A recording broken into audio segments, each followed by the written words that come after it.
तो ready to rock. Monday morning office जा रहे हैं। तो भाई साहब ready steady and go to office. दूसरी सोसाइटी में एक्चुअली जाना था, वो कपड़े आयरनिंग के लिए देने थे, प्रेस करने के लिए। हमारी सोसाइटी में जो प्रेस वाला बैठता है वो पिछले कुछ दिनों से आया नहीं, गाँव गया रखा है।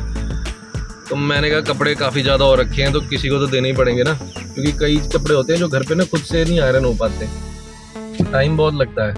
तो ठीक है, ये यूज़ कर लेते हैं कभी कभी, external services for ironing our clothes. So guys वीरे, kindly subscribe to my channel and support me please. Okay, bye bye, मिलते हैं ऑफिस पहुंच के ब्रो। मेरे को ना एक डिस्कशन याद आ रही थी, एक दोस्त के साथ भी डिस्कशन हो रही थी और मेरे पास भी डीजल गाड़ी है, उसके पास भी डीजल गाड़ी है। तो एक दिमाग में ना चीज़ आ रही थी कि जैसे हम कम डिस्टेंस कवर करते हैं दिन में, वीकडेज में, तो क्या हमारे पास ये क्या हो गया, do you want allow this app to make Windows command? No.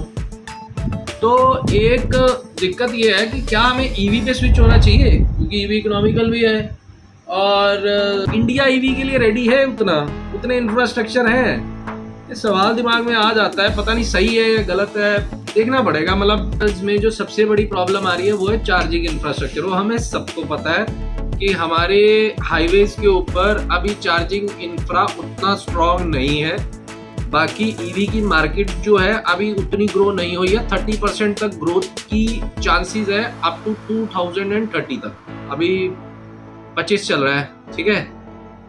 Petrol cars की एडवांटेज यही है कि उनका एक तो अपफ्रंट कॉस्ट कम है वर्सेस ईवी। ईवी अगर पेट्रोल कार 10 लाख की है तो ईवी वही 16-17 लाख के आसपास होनी चाहिए। और रनिंग कॉस्ट डेफिनेटली ईवी की कम है, मेंटेनेंस ईवी की कम है। बट रीसेल वैल्यू की बात करूं तो मुझे नहीं पता रीसेल उसकी कितनी स्ट्रांग होगी, because over the time battery ageing के बाद और हार्श क्लाइमेट कंडीशंस के बाद, जैसे हीट वेट होती है हमारे नॉर्थ में, तो उसके हिसाब से वो कितना का वाइबल बैठेगा पता नहीं। मुझे तो लग रहा कोई वाइबिलिटी बैठने वाली है।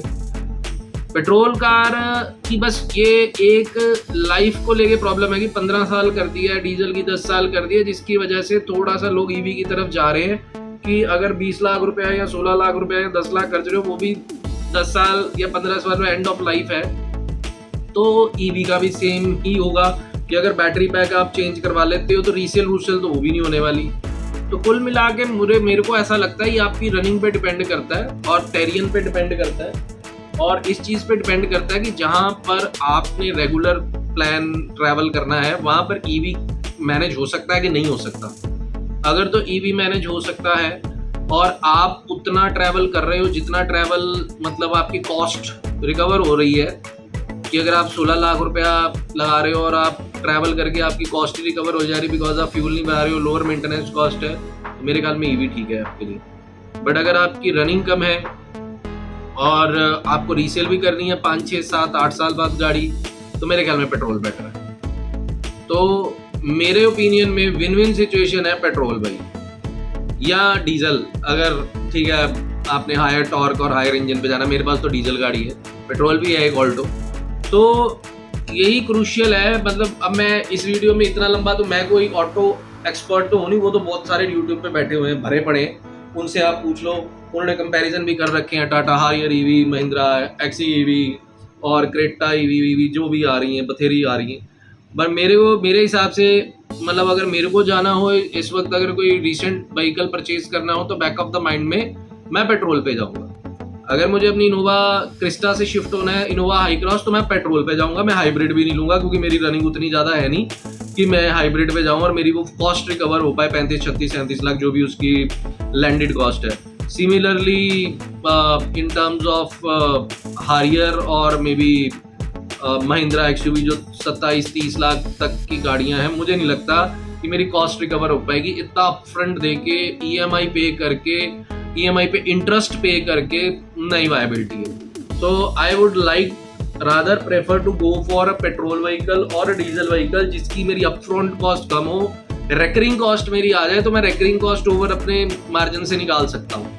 ये मेरी सोच है, दूसरे की सोच अलग हो सकती है। तो आप इसके ऊपर कमेंट करके ज़रूर बताओ कि आप पर्सनली अगर आपकी कम रनिंग है, मतलब ईयरली 20,000 25,000 किलोमीटर चलाते हो पूरे साल में, तो आप कौन सी गाड़ी प्रेफर करोगे, ईवी के पेट्रोल या डीजल? और अब तक के लिए वीडियो देखने के लिए थैंक यू सो मच। कल फिर मिलते हैं एक नई वीडियो में एक नए दिन के साथ। Thank you again for watching my video till end. Please subscribe to my channel. Good night, bye bye and be happy.